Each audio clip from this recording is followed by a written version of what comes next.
that is distinguished both by their depth of knowledge and experience. I thank each of you for your service to our country and for taking the time to speak with us today. I want to begin by acknowledging the Apache helicopter training accident that occurred late last week and resulted in the tragic loss of 3 soldiers in Alaska. It was just a month ago that another 9 soldiers were killed when 2 Black Hawk helicopters collided in Kentucky on a training mission. These tragedies have led to the Army Chief of Staff ordering an aviation safety stand-down to review the risk approval process, training standardization, and flight planning process. It is imperative that we thoroughly investigate the root causes of these and other training accidents. And not just from a mechanical malfunction standpoint, the department must ensure that it is evaluating every training and readiness implications of these accidents so that we can prevent them going forward. The demands and operational pace for our service members remains high. In your prepared statements, each of you laid out the challenges and obstacles you face. They include difficulties with retention and the desire to appropriately fill out force structure. Outside factors like low unemployment and just a fraction of the U.S. population being able to serve, and the reality that an even smaller number of Americans are willing to serve. Beyond retention, the department still struggles to maintain and sustain its equipment on schedule to support mission readiness. In the rush to modernize and procure more ships, it is equally critical that the Navy finishes its maintenance availabilities on the ships and submarines that we already have on time, and without cost overruns. And that is, I know, an issue for us. We have an extremely capable fleet today, but its state of readiness needs to be improved in a variety of ways. Equally important to readiness is the access to and quality of our training ranges across all domains.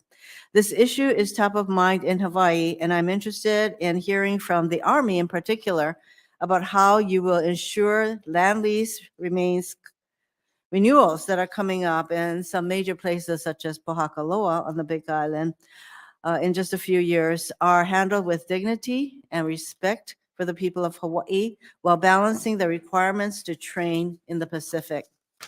In addition to the President's budget requests, this committee has aggressively funded almost every unfunded priority listed over the last few years, and I know that this year we have quite a lot of unfunded priorities. So measured in both the operation and maintenance accounts and the military construction program, the demand and pace of munitions support and equipment sent to Ukraine has diminished the amount of ammunition on hand for training and contingencies. Yet, given all the resources you have, I want to hear more about the timeliness and conditions for improvements in readiness recovery. Each of your statements touch upon how important our people are, and I certainly agree. That's why I am concerned about the department's unaccompanied barracks problems, on top of the well-documented concerns about privatized housing on base. The quality of service members' housing has a direct connection to unit readiness and their desire to keep serving. And if we're not serving them well where they live, they will leave. It's not just a matter of building new barracks, though that is imperative. We need to ensure that they have access to healthy food at all hours, and we need to ensure that habitability standards meet the simple standard of what we want our family to live in these conditions. Ms. Maurer and the GOA have highlighted many of these readiness challenges in the GAO's comprehensive work. I thank her and her team. I thank you and your team for the great work that you've done, and caution your success means that you'll likely see more work in the future. I want to also highlight the impact that Senator Tuberville's continued hold on all general and flag officer promotions has on readiness. Being blunt, this political stunt not only impacts general officers, but the chain of promotions behind them. Senator Tuberville's actions are compromising officers' ability to move to key billets required for growth and promotion and is wreaking havoc on military families. His holds completely disrupt children moving schools, families securing housing in a challenging housing market, and spouses moving jobs. I have spoken openly about all this issue from a policy perspective, but it is equally important to discuss the impact that this has on our readiness and the lives of our service members and their families. These holds are, in my view, reckless, and I hope my colleague will join me in calling on Senator Tuberville to lift his hold immediately. This is not the way to force the DOD to change a policy with which he does not agree. Senator Sullivan? Thank you, Madam Chair, for holding this important hearing on the readiness of our military. I look forward to working with you constructively and respectfully on these and other important issues impacting U.S. military readiness. I appreciate you mentioning the recent loss of life in Alaska, General. Our hearts go out to the families in my state, but it's a reminder of the risks that all of our military takes on a daily basis, even when not deployed. In terms of readiness, I think across a number of critical realms, the U.S. military is already in a readiness crisis. The Chairman of the Joint Chiefs and Secretary of Defense have come before the full committee in the past 2 years telling us that we are in one of the most dangerous periods at any time since World War II. And yet 3 years in a row, the Biden administration puts forward Defense Department cuts that are inflation-adjusted cuts to the defense budget. This committee will almost certainly reject the latest Biden budget and significantly increase support for our military's readiness, modernization, and troops above the president's top line, as we have done in the past 2 years. Today, I will focus a good part of my opening statement on the Department of the Navy and the challenges it is facing. I want to begin with Marine Corps Force Design 2030, a bold and important initiative that I have complimented the Commandant of the Marine Corps on. I led the charge in the Congress on the 31 amphibious ship requirement last year and on pushing back against the Navy and Office of the Secretary of Defense when they were tempted to pocket the billions of dollars of Marine Corps divestments in order to apply these funds to non-Marine Corps programs. I've also spent dozens of hours studying and asking questions about Marine Corps Force Design of current and former Marine Corps leaders. But more from the Congress needs to be done on an initiative of this consequence and magnitude. Tough probing questions are required from this committee. No plan is perfect, especially military plans, and no general is infallible. Force design needs rigorous oversight, not out of disrespect for the Marine Corps, but out of an abiding respect for this exceptional and unique American institution and the critical role it has played and will continue to play in our nation's defense. My questions about force design fall into three broad categories. First, the divest to invest strategy shed in a rapid amount of time a very significant amount of proven Marine Corps combat capability. Some examples in the past few years include close to 10,000 active duty Marines and 6,000 reservists, a reduction of 21% of active duty infantry Marines and 16% of reserve infantry Marines, 67% of cannon artillery, 33% of AAVs, 100% of tanks, 100% of bridging, along with breaching, clearing, and proofing equipment, 100% of law enforcement. The numbers on divestments in terms of Marine Corps aviation are confusing. Some have stated over 200 aircraft, others have saying there are no divestments. As part of force design, the Marine Corps has brought on or will be bringing on 3 additional UAV squadrons, an additional C-130 squadron, new loitering and anti-tank munitions, and 3 new air defense battalions. These significant combat divestments and the focus on enhancing lethality around maritime choke points, particularly against the PLA Navy, have raised questions about whether the Marine Corps is designing a niche light infantry, missile-heavy force focused on one AOR at the expense of the Marine Corps' traditional role as a lethal, robust, combined arms force ready to rapidly respond to any global crisis anywhere in the world. One hallmark of the Marine Corps Air Ground Task Force, the MAGTF, is its ability to kick in the door anywhere in the world and sustain itself for weeks in heavy combat before follow-on forces arrive. Is Force Design 2030 degrading the Marine Corps' ability to be the nation's 911 force? Much of Force Design doctrine focuses on littoral and amphibious operations, but what if the next fight is not in the littorals? What if we are back in the desert? What if it is in urban terrain? What if the Marines need to cross a river? These are important questions. Second, Force Design 2030 clearly shows the Marine Corps' commitment to support naval operations. Indeed, that is one of the main reasons for this initiative. But the Navy is not reciprocating. Last year, I wrote an op-ed warning that Force Design 2013 would fail without the Navy's support. In my view, that is happening now. The FY23 NDAA created a legal requirement, which I authored, for the Navy to maintain 31 amphibious ships, identical to the legal requirement to maintain 11 carriers. In a stunning display of disdain for Congress, the Navy is now ignoring the law completely, as this chart shows. The 30-year shipbuilding plan submitted to this body does not once hit 31 amphib. That's required by the law. Secretary of the Navy committed to appearing before this committee to explain how the Navy is going to comply with the law. He needs to do that soon. The real-world impact of the Navy's lack of investment in the amphib fleet is already occurring. The past few days, several articles have been published detailing how the 31st MU, based out of Japan, has few Navy assets to deploy on. The insufficient numbers of ships is compounded by their poor maintenance. In March of this year, the Commandant said that amphib ship readiness is 32% and has been well below 50% for over a decade. If amphibs can't leave port, ARG-MUs can't deploy. If ARG-MUs can't deploy, the U.S. cannot provide a timely response to crises around the world. Third and finally, what if the capabilities of the Marine Corps that is designing and developing as part of Force Design don't work as intended? The Center for Strategic and International Studies recently undertook a comprehensive war game centered on a conflict in the Taiwan Strait, exactly the kind of conflict Marine Corps Force Design was designed for.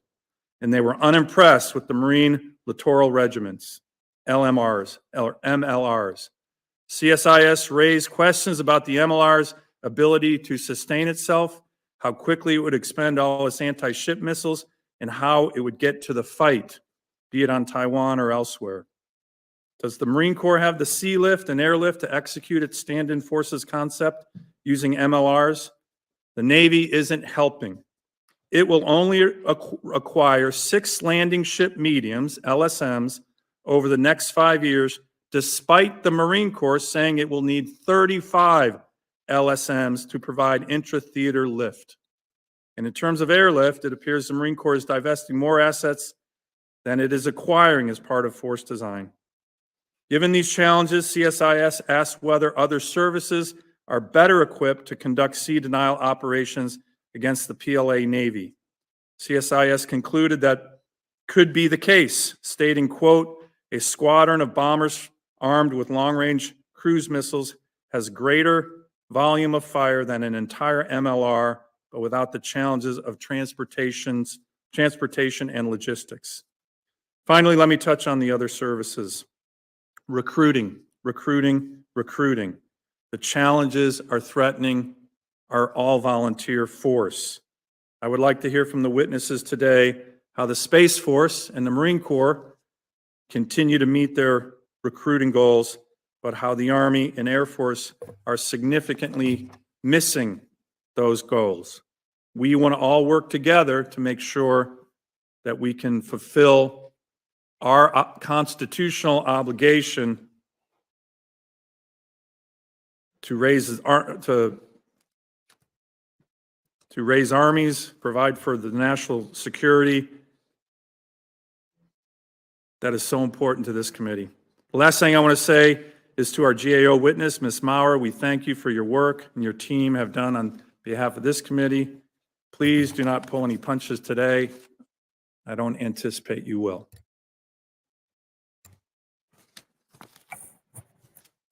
Thank you, Senator Sullivan. I do share your concerns about the fact that our amphib ship readiness is well below the standards that we want.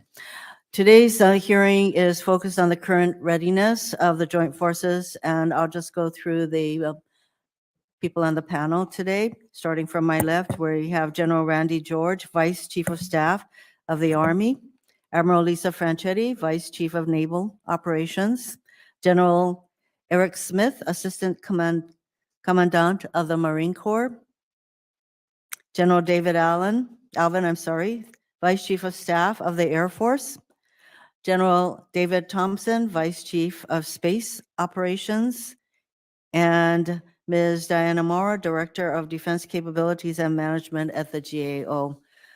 We'll start with you, General George. Chair Hirono, Ranking Member Sullivan, distinguished members of the subcommittee, thank you for the opportunity to discuss readiness posture of our Army. And first, I want to thank you for your condolences on the Apache incident that we had last week. And we are taking care of the families, and we appreciate the thoughts and prayers, and we'll continue to support our 11th Airborne Division teammates. Our Army is focused on warfighting and training for battle in which all domains are contested. All the while, we're supporting combatant commands with ready formations around the world. We've got approximately 137,000 soldiers right now deployed in 140 countries. We are strengthening our partnership with defense industry, and we are rapidly modernizing our organic industrial base to increase productivity and ensure that we have the stocks to fight when called upon. We are deterring the pacing challenge China by exercising and campaigning across the Indo-Pacific theater and holding the line in the European theater alongside of our NATO partners. All the while adapting in real time to lessons learned from the war in Ukraine, testing the lethality of our equipment, and rapidly incorporating new tactics into our doctrine and training. But readiness for today is not enough. Our Army is also transforming. We don't have an option. Warfare is changing, and we must change because of it to ensure that we stay ahead of our potential adversaries. So among many things, we are modernizing long-range precision fires, air and missile defense, ground combat capabilities, and developing counter-UAS capabilities and doctrine, to name a few. Finally, we are building the team. This includes providing commanders with the resources they need to support soldiers' mental and physical well-being, to maintain healthy command climates, and to build cohesive teams. And it means investing in the quality of life of our soldiers and families, ensuring that they have safe housing and barracks, adequate childcare, and spouse employment opportunities. I'll end with recruitment, a critical readiness priority for us right now. We are challenged by the fact that a small number of young Americans, 23%, are qualified to serve. Fewer still are interested in serving, and we are working hard to change both of those. Our Army remains a great place to be. I think our high retention rates speak to that. So while military service to some Americans seems like a life setback, in reality, it's a life accelerator. That has certainly been my experience since I enlisted as a private straight out of high school. It's a great team with an important mission and an ample opportunity to learn, grow, and make an impact. And we've got to get that story out, and we appreciate Congress' assistance in amplifying our call to service. Thank you, and I look forward to your questions. Thank you, General George. Admiral Franchetti? Chair Hirono, Ranking Member Sullivan, and distinguished members of the subcommittee, good afternoon, and thank you for the opportunity to discuss Navy readiness with you today. The United States is a maritime nation. Our security and prosperity depend on the seas. For the past 247 years, your Navy has stood the watch. We are America's away team, operating forward to deter war, protect our economic interest, uphold international law, and respond to crises and natural disasters. Over the past year, we've safely executed 22,000 steaming days and nearly 1 million flight hours, providing our nation's leaders with decision space and options, always ready to fight and win if called to do so. As I speak, our sailors and Marine Corps teammates are deployed on more than 100 ships and submarines all around the world, ready to meet the security needs of our nation. The Navy is inherently flexible in the maritime domain. With operations spanning the globe, we have supported the Allied response to Russia's illegal and unprovoked invasion of Ukraine while conducting freedom of navigation operations in the South China Sea. Our ships are assisting in the evacuation of Americans from Sudan, while we are conducting operations in the Pacific to deter potential adversaries and reassure our allies. Just last week, the Makin Island ARGMU completed our largest ever annual Balikatan exercise with our ally, the Philippines, with over 12,000 sailors and Marines participating. Our FY24 budget request is consistent with CNO's priorities of readiness and sailors, then capability, then capacity, with the Columbia SSBN program as our #1 procurement priority. We continue to prioritize readiness to sustain our forces through better maintenance performance, more training, improved parts availability, and increased weapons inventories. Navy readiness begins with our people, the sailors, civilians, and families who are the foundation of our warfighting advantage. We are committed to improving their quality of service by investing in initiatives such as quality housing and childcare, access to mental health, an environment free of sexual harassment and sexual assault. In this 50th anniversary of the all-volunteer force, we continue to focus on recruiting, retention, and reducing gaps in our billets at sea. Navy readiness is also centered on the readiness of our platforms. Using data analytics, improving our planning processes, and procuring long lead time materials, we've decreased maintenance delays in public and private shipyards, but there's more work to do. Our budget request fully funds public and private ship maintenance, aviation depot maintenance, increases parts and spares, and continues to grow our highly skilled public shipyard workforce. Finally, Navy readiness is also driven by our shore infrastructure. We continue to fully fund the recapitalization of our 4 public shipyards through SIOP program, and our budget request supports increased sustainment of our shore infrastructure while prioritizing restoration, modernization for water, electrical, and safety systems. Sustained readiness investments in today's Navy are a down payment on America's future security. I thank the committee for your leadership and partnership in keeping the world's greatest maritime force ready to fight at sea, and I look forward to your questions. Thank you, Admiral. General Smith? Chair Hirono, Ranking Member Sullivan, and distinguished members of this subcommittee, I'm pleased to appear before you today to discuss Marine Corps readiness in the fiscal year 24 budget. Your Marine Corps remains the nation's expeditionary force in readiness. We are ready to deploy to deter adversaries, and when that deterrence fails, we're ready to strike and enable others to strike. We also provide the crisis response forces that American citizens abroad and our allies have come to expect from their Marines. We provide these expeditionary combined arms forces utilizing the minimum 31 amphibious warships that the Congress has directed. Those ships provide the organic mobility required to bring all of our assets to bear at the critical time and place for our combatant commanders. The most important asset that we bring to bear remains the individual Marine. Our modernization efforts, known as force design, ensure that we are man-trained and equipped to deter a peer adversary and to campaign into a position of advantage should deterrence fail and lethal force be needed.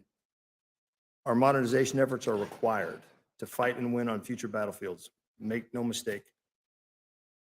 Our aviation readiness has increased more than 10% in the past few years, thanks to the work of this subcommittee to provide us with the operations and maintenance funding we need, and due to our aviation modernization and reorganization efforts. When a Marine Expeditionary Unit deploys on a big deck L-class amphib warship today, they provide the combatant commander with 66% more 5th generation aircraft than before we made our force design changes. Our efforts to modernize our training and education are bearing fruit as we produce an even more lethal Marine. From our basic rifleman training to our service level training exercises, we are becoming more lethal. Our new training integrates our joint and organic fires, improved communications, updated ISR to sense, make sense, track, and destroy targets at ranges and complexities never before seen by our Marine Corps. Our individual Marine remains the most lethal weapon on the battlefield. Our efforts to improve the quality of life for those warriors and to retain them once we train them are vitally important. Your continued support matters to them and their families, and I thank you for it. I look forward to your questions, and thank you for letting me appear before you today. Thank you, General. General Alvin. Chair Hirono, Ranking Member Sullivan, and distinguished subcommittee members. On behalf of our Air Force Secretary and Chief of Staff, thank you for the opportunity to discuss the critically important topic of readiness. We greatly appreciate this body's continued partnership and support in delivering the resources necessary for the Air Force to respond to today's threats while preparing for tomorrow. Events of the past year remind us that global actors have the capability and the intent to challenge peace and stability. In the case of our pacing challenge, People's Republic of China, the speed at which they are developing advanced capability and capacity should serve as a warning for us to act with a greater sense of urgency. We must maintain the necessary advantage to deter them from violent pursuit of objectives at odds with our national interests. Your Air Force is laser focused on this task. Our readiness starts with our airmen, both uniformed and civilian, who consistently prove to be our greatest strength and competitive advantage. Since the beginning of the all-volunteer force 50 years ago, we have been fortunate enough to attract the best of America's youth in sufficient numbers. But recent realities have put this under pressure. As a result, we will likely not meet our recruiting goals this year. We are aggressively exploring multiple options while streamlining processes to attract a broader pool of talented Americans to our formation. We know a focused and resilient airman is a ready airman, and we must continue to demonstrate that we value our service members and their families. We continually explore opportunities to expand or initiate programs that support better quality of life, and we greatly appreciate this committee's support in those efforts. The aircrew deficit persists due to several factors, but this shortage has not extended to the operational units or pilot training bases.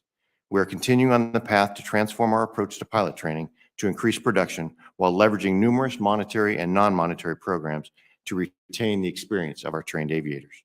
We look forward to working with the committee on these programs as well as our pursuit of targeted reform current legislation to enable the hiring of contract simulator instructors to maximize training and optimize manpower. While the proposed budget increases weapon system sustainment by $1.1 billion, this still only resources 87% of the estimated requirement due to sustainment challenges of our ever-aging fleet, inflation, supply chain issues, and labor costs. We're pursuing improvements in reliability and maintainability, supporting initiatives that advance data-driven decisions. This drives efficiency in what we do today and enables responsiveness in dynamic wartime environments. Significant challenges and tough decisions still lie ahead. We must be thoughtful and adequately funding our readiness accounts while pursuing the right investments to develop the advanced capabilities to meet future threats. This year, we feel we have struck the right balance. And in closing, I would offer that this Congress can perhaps make the most positive impact on our readiness through a timely budget appropriation. Thank you very much, and I look forward to your questions. Thank you, General. General Thompson.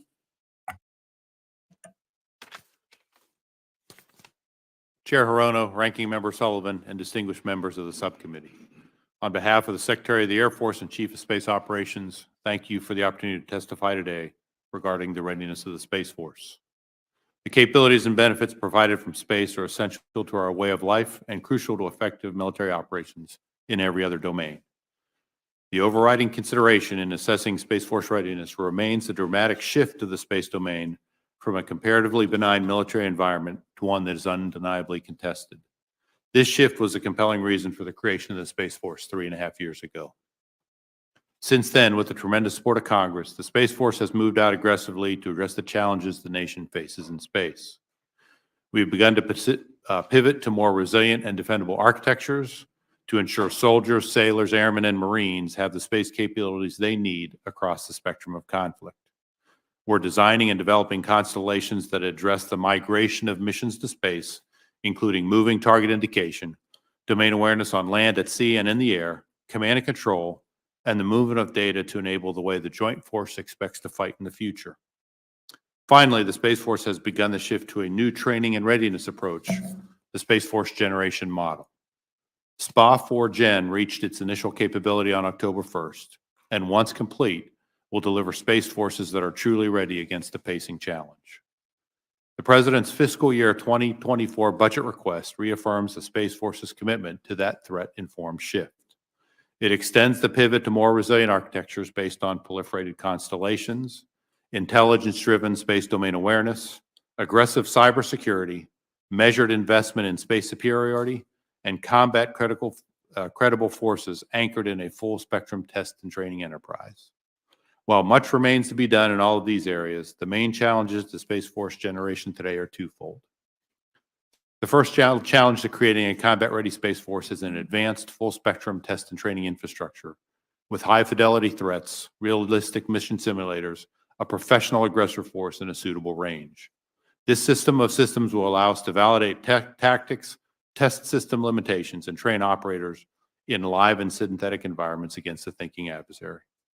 Without this infrastructure, Guardians will not have defendable systems, proven tactics, or the confidence and competence they need to win conflict in space. The second and primary challenge to Space Force readiness lies in the availability of budgetary resources in a timely manner to execute all we're planning to do. Congress has been a tremendous partner in defining and building the Space Force the nation needs. In each year of its existence, the Space Force has seen a 12 to 15% increase in its budget year over year. The Space Force is prioritizing its readiness in all facets to effectively deter adversaries and, if necessary, prevail in conflict. The most important thing Congress can do to help in that regard is pass an on-time budget. Thanks for your support and steadfast partnership. I look forward to your questions. Thank you, General. Ms. Mauer? Good afternoon, Chair Hirono, Ranking Member Sullivan, and other members and staff. I'm pleased to be here today to discuss key findings and recommendations from our work on military readiness. And what we have found is rather troubling. Broadly speaking, mission capability, can units execute their missions, has declined since 2017. While the Army and Marine Corps improved in the ground domain, we found declines in the sea, air, and space domains. When it comes to resource readiness, personnel, equipment, training, and supplies, we found that the sea domain declined, but units in the ground, air, and space domains generally reported improvements. Now, of course, improvement does not necessarily mean readiness is where the services want it to be or where they need it to be. There is still quite a lot of ground to make up. For example, only 2 of 49 aviation systems met their annual mission-capable goals. The vast majority missed by over 10%. The F-35 program in particular suffers from a variety of sustainment woes. Fleet-wide mission-capable rates have declined every year since 2020, and the Air Force, Navy, and Marine Corps face substantial gaps between what it costs to fly the aircraft and what they can afford. We found the Navy had nearly $1.8 billion in deferred ship maintenance, mainly in its cruisers and amphibious ships. And over a 10-year period, maintenance delays went up and cannibalizations also increased while steaming hours went down. The Navy also faces a significant crewing shortfall, which can harm mission, maintenance, and safety. The Army needs to improve helicopter safety and address shortfalls in rail support and sea lift training that affect readiness and the ability to move to the fight. The Space Force faces a unique set of readiness challenges, and DoD can better incorporate the evolving space control mission into its strategic readiness approach. To help with these and other challenges, we made over 130 recommendations in the 37 reports listed in my statement for the record. DoD agreed with nearly all of them, but started taking action on many, but over 100 remain open. These open recommendations are opportunities to improve readiness. Yet, even with all these challenges you just heard, the U.S. military is the best in the world. Our work helps keep it that way. GAO will continue to provide independent, hard-hitting, and constructive reports to help the services and help the Congress carry out its important oversight responsibilities. Madam Chair, thank you for the opportunity to testify, and I look forward to your questions. Thank you very much, Ms. Mauer, especially for pointing out all of the areas where improvements can be made. And I thank you also for acknowledging that in spite of these major shortfalls, I would say, that we still remain the best military in the world. And for that, I commend all of you who are here today. Let me start the questioning, being very specific. General George, I am aware that the Army conducted a survey of unaccompanied barracks residents last summer, and that the Army has those results. I have two questions. When can you provide this committee with those survey results? And what are the preliminary results of the survey, and are you already beginning to address the suggestions made in the survey? So Chair Hirono, yes, we did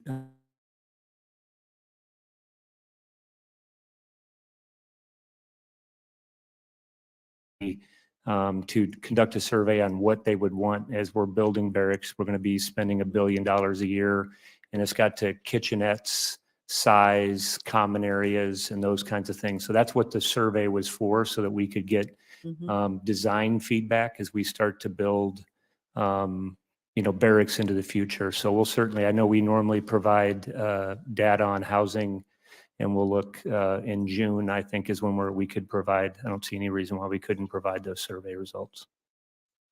So barracks with kitchenettes, et cetera, that sounds really nice. But what are some of the issues that were evidenced by the survey, such as things like mold, things like having more than the number of people that the barracks are designed in the barracks? I mean, there's some pretty basic kinds of concerns that were expressed, I'm sure, by this survey. But something like getting rid of mold, that's pretty basic. I would think that you would want to address those issues first. Yes, Am I Senator. correct? Yes, Senator. To that, we have inspected all 68,000 buildings in the Army for mold. We found about 2,500 of them that had mold. We've already undertaken remediation. It was about $3.5 million worth of remediation. So that was immediately invested in. And then, innovation from our young troops that came up with a 3D printing that we're trying to make sure that we have something out there to notice that that's happening. But we're absolutely focused on that. So all of you have testified that the people are the important thing, and that is why I would be very interested to get this report from you, General George, and work with you on how we can achieve the recommendations that came out of the survey. I am concerned about the impact my colleagues hold on military nominations has on the readiness of our forces. This is for all of you, when we cannot confirm officers to the positions they have worked hard for and are best suited to, it is our military families that pay the first price. Planned moves, school changes, spouse employment opportunities, all are now frozen indefinitely. And going forward, what are the readiness impacts of freezing general and flag officer promotions on the rest of the force and our senior officers' families? We'll just go right down the line, starting with you, General George. Yes, Senator. I think you pretty much covered it in your statement. I mean, I think the real challenge right now, quality life is obviously impacts, readiness, but really the impact is families that are moving, jobs, spouse jobs, getting orders to move kids into school. It's more aligned with that. And there's a cascading effect just given the number of people. General Franchili? Similarly, this would impact our families. On the flag officer side of the house, a few are critical this year. First of all, the Director of Naval Reactors, responsible for 60 reactors. We also have 3 fleet commanders, including the one in the Western Pacific and the one in the Middle East. And then all of our, especially focused on readiness, our type commanders, so surface, subsurface, and air, they all rotate this year. And they are the ones that do the man, train, equip mission. So again, this will have the biggest impact on readiness, their delays. General Smith? Chair Rono, I'll just give one example. One of our expeditionary forces, about 45,000 Marines, has a 3-star and a 1-star. That 3-star will retire this summer. Long service, suffered a family tragedy as well, so he will retire. That will leave that expeditionary force with a 1-star. So instead of focusing on the Marine Expeditionary Units, which is that 1-star's normal job, he will do that and focus on the rest of the MEF. So that's a significant amount of supervision and experience that is no longer focused where it should be on our most precious asset, the Marines in those Marine Expeditionary Units. That's just a small anecdote, but that is not a one-off. That's a one of many. My time is running out, but I did want to give the other two generals a moment, General Smith and then General Alvin. Chair Harona, just very similar to what the other leaders here have mentioned. There, we have 5 either commanders or senior officers in the Indo-Pacific that are scheduled to move their positions, and 2 4-stars who are ready to retire for similar reasons that the ACMAC mentioned. General Alvin. Madam Chair, the topic's been covered well. Just one specific example, we need to put general officer leaders out into the combatant commands to ensure they are effectively integrating space and dealing with the issues of the contested environment. That's one example of where we need that leadership. Thank you very much. Senator Sullivan. Thank you, Madam Chair. General Smith, I want to give you an opportunity to follow up on 2 of the issues that I raised in my opening statement. The first is, at least for me, and maybe you and I have talked about it, maybe I'm just too dense to understand it, but the confusion on the impacts on the aviation sector of force design. The Marine Corps staff provided my office numbers that said the Marine Corps would be putting into storage or inventory management as many as 60 MV-22s, 30 Cobras, 24 Hueys, 48 CH-53s, and 54 F-35 Bravos. On April 18th, I walked through these numbers with the Commandant in a closed session, asked him if they were accurate. He said they weren't, despite the fact that my office got them from the Marine Corps. So what are the accurate numbers? And my next question, you can just take them at the same time. CSIS did a very big, comprehensive, important series of war plans. I hope the Marine Corps is reading it. I hope the Marine Corps is looking at it. I hope the Marine Corps is digesting it. I hope the Marine Corps is talking to CSIS about it, because they weren't impressed with the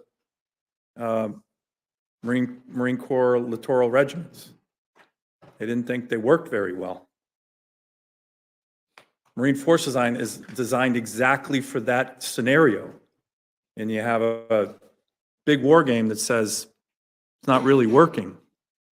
So can you address both of those questions for me? They're really important, and I think we need detailed answers. I can, Senator. Thank you. I'll do the aviation first. The numbers that you cited are correct. I will guarantee you we provided inaccurate to our Commandant. The numbers you cite in what we call pipeline and attrition are correct. The biggest issue I would say, sir, is we haven't, quote, divested of airplanes. They do go in storage, and I'll use an. So then we're not using those, we're not going to use 54 Yep. F-35 Bravos? If I can give you a quick example, Senator, the MV-22s that you referenced, 360 was the number we were to buy. We've bought them all. We have them. We own every one of them. Those aircraft have to last until 2055. That's when our budget plans for them to go out of service. The original attrition model that they were purchased upon is not accurate. The attrition models hire hard landings, those kind of things. If we didn't go from 12 to 10 planes per squadron and change the number of squadrons from 18 to 16, we would have run out of those airplanes years before 2055. So just as an infantry officer, sure, I always have something in reserve, but we didn't get rid of them. But when they are needed, we will use those airplanes. It's the same for all type models and series. So if we could get for the record kind of details about, Sure. and this was a cue for in the Commandant's recent testimony as well. How about on the CSIS Yeah. war study? So I appreciate that question. I'm very familiar with the CSIS study. One of the key things that it noted was that the MLRs were still more effective than the previous formations. So war games, as you know, sir, are designed to find holes, gaps, weaknesses, and then you exploit those and you fix them. We've got a total of 12 additional war games, 10 at the completely classified level, that also looked at the MLR using the correct ranges of our systems, the actual employment methods, and they bear a different result. I would note that one of the pieces that CSIS noted, and we value that, that study, Senator, we do, was that there would be a political Yeah. challenge, but that's proven not to be, I would say, fully correct. The Japanese and the U.S. governments just agreed in the 2+2 to keep 12th MLR in Japan, and we're using the 3rd MLR in the Philippines now. So it's a valuable study, but when it found that we lost 300 airplanes on the ground, most Air Force lost carriers and cruisers, destroyers, we don't stop procuring. We find ways to fix those challenges that war game presents. So the MLR is better than what we had, not as good as it will be when we finally get all of our pieces implemented. Let me sir. talk about those pieces. Admiral, as you can tell, and if you watched any of the full hearing, the Secretary of the Navy kind of took it on the chin with good reason, because he got his 30-year shipbuilding plan to this committee the night before. Got your climate action plan done 18 months ago, but your 30-year shipbuilding plan, you got to this committee the night before the big hearing. And in that shipbuilding plan, 30 years, you don't hit 31 amphibs once. And that is just, as the guy who wrote that provision, and by the way, is unanimous in this committee, I find it stunning that the Navy can come up here and just say, you know what, Congress, take a hike. So when are you gonna come back here? The Secretary said he'd do it soon to show us when you're gonna follow the law. And what I don't want to hear is, well, we're gonna do a study, Senator, we're gonna look at more options. Kate told us we're gonna do, like we did the studies. Your job is to follow the law. Secretary needs to get back up here. That hearing for him was a disaster. I've been on this committee for 8 years, and I haven't seen anything like that. So I hope you have a better answer than he had in the last committee hearing. What's the answer on getting to 31 amphibs, which the Marine Corps desperately needs? By the way, that's a minimum. You can't just come to the Congress and say, we think that was a suggestion. Wasn't a suggestion. It's just like, it's actually the same language we gave you on 11 carriers. So what's the answer on that, Admiral? Ranking Member Sullivan, as you know, and as the Secretary, the CNO, and the Commandant testified, the Commandant and the CNO fully agree and understand that 31 amphibs is the law. We are doing the study, coordinating that with OSD this summer. But again, That will determine the way ahead. Sorry to interrupt.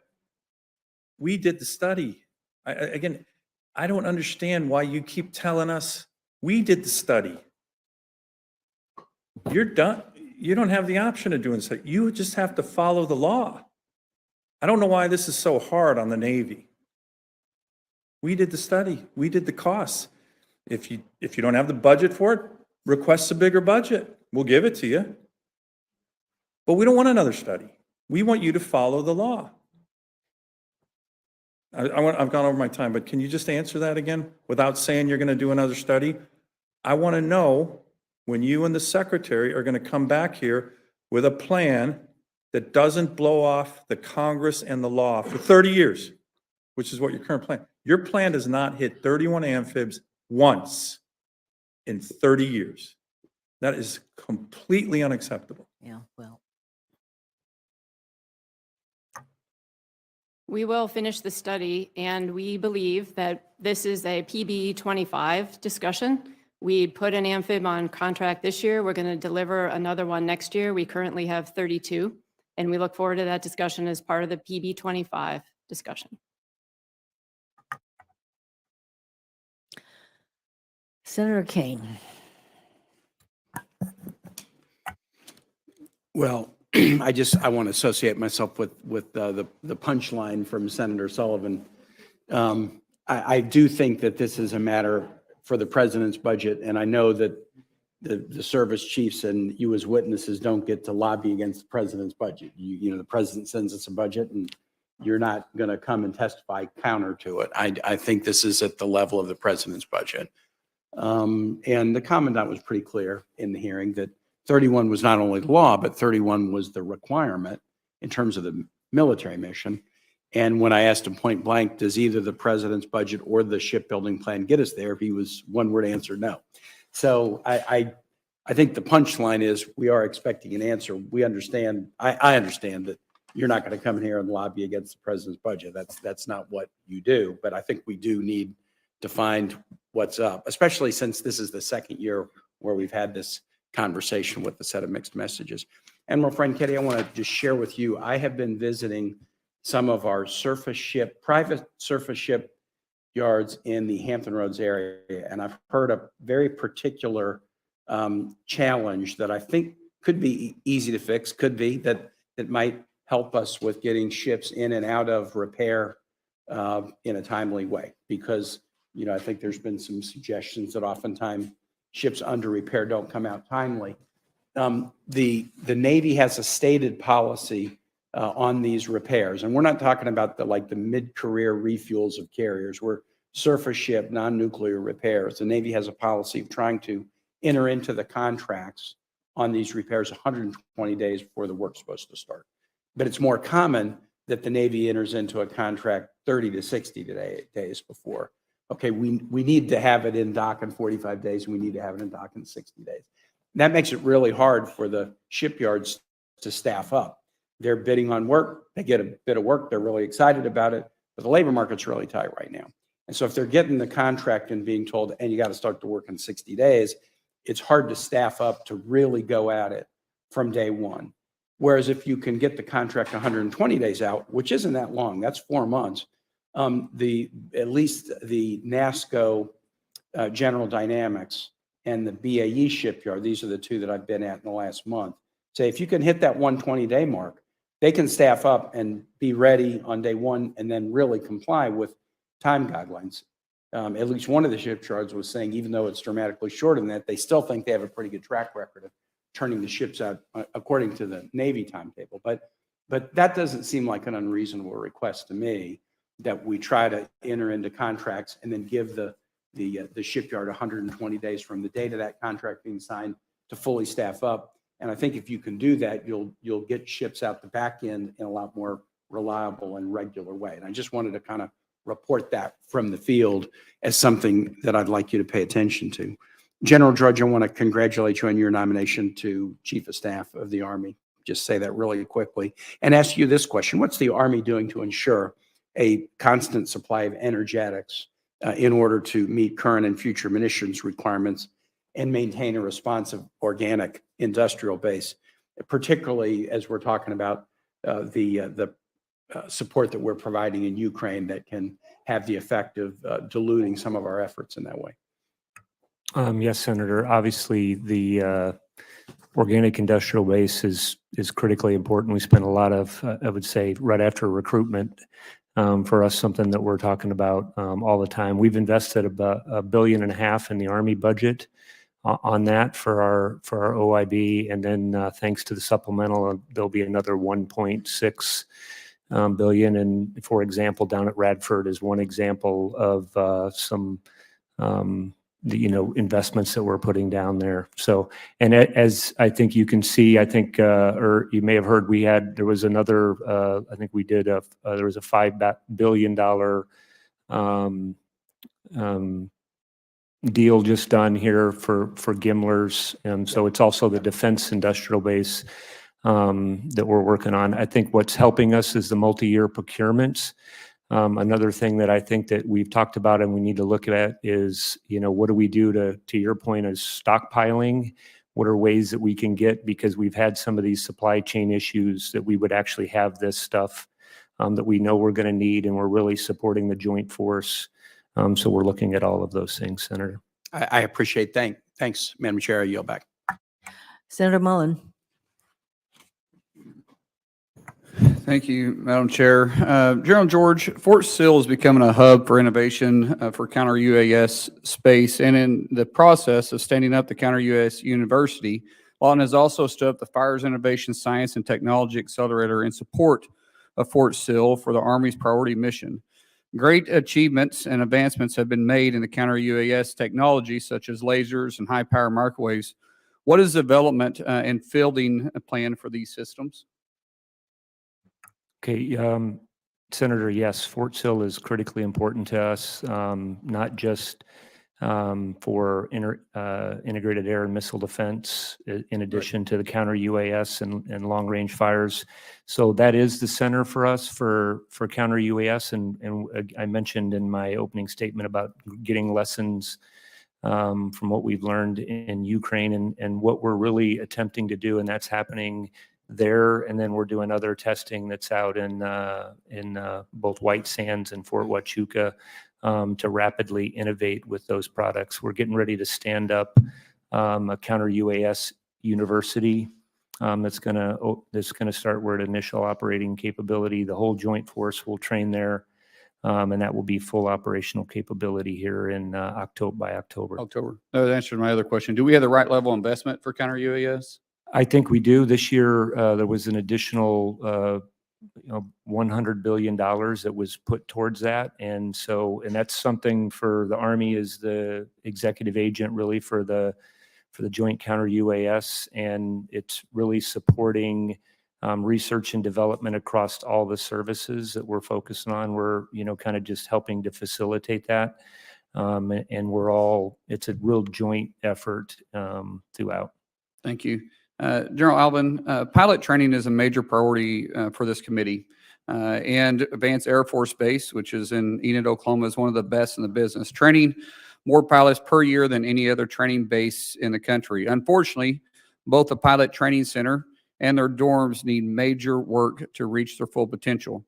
That work was not listed as a priority for the Air Force, but rather included on the Air Education Training Command's unfunded priorities list.